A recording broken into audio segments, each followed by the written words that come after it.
Welcome back to the show. In the ancient art of Feng Shui, you hear a lot about your front door's importance of bringing opportunity and prosperity to your home.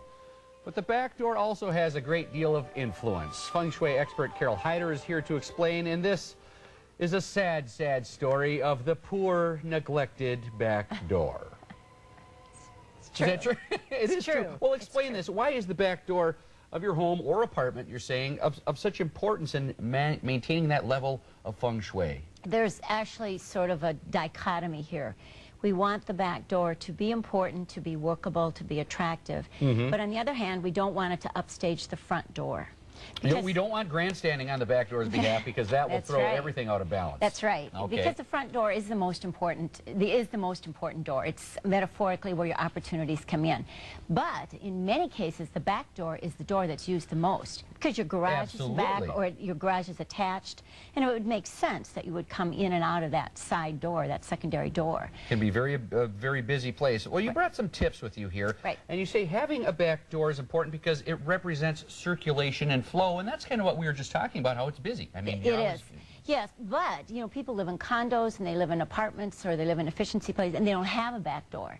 So we want a back door.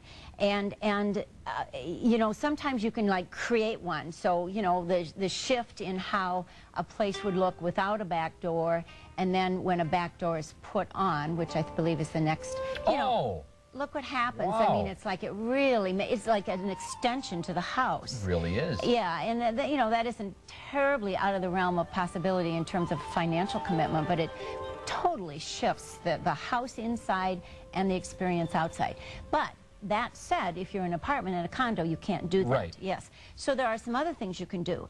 And one thing is to get a mirror, like a full-length mirror. And think about the Alice in Wonderland story. You know, where does she go? Through the mirror. It's like a doorway. It's like a portal. So these are actually mirrors. They look like doors, but they're actually mirrors that have been put on a wall. And so you can use them as mirrors, or you could use, you know, I mean, this one's outside, which is not exactly where you'd put it, but you can kind of see the idea that there's more beyond it, and that's the idea with the mirror. This is great advice, as we mentioned, for those that are living in an apartment, some type of complex where they're up high and can't add a back door. And can't add a back door, idea. That's right. You also say if you don't want to put a mirror up, a painting on a wall. Well, this is where you can get creative. I mean, some people just love this kind of an idea, and this is where you'd paint a door on the wall. Now that, to me, adds a lot of space. Doesn't it? It adds a lot of depth, and it looks like a path. It does. And if this were just a painted wall, you'd get the idea how small the space is. But suddenly you get an idea where you can move through, go up the stairs, go out of the space. And even though, obviously, you can't, there's just this sort of feeling.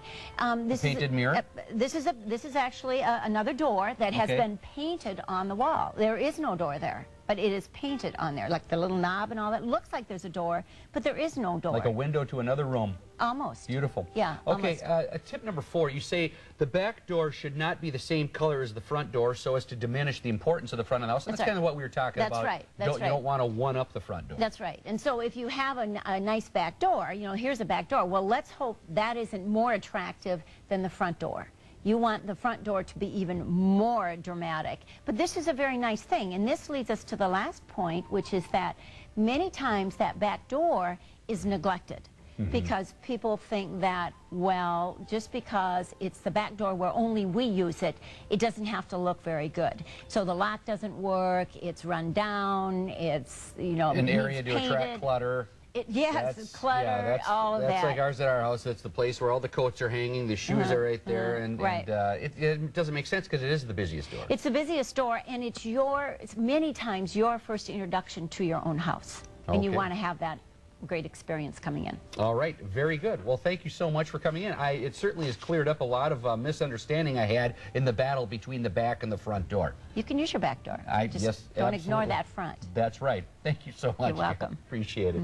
For more information, log on to showcaseminnesota.com and click on the Tuesday link. You're going to find a link to Carole's website there.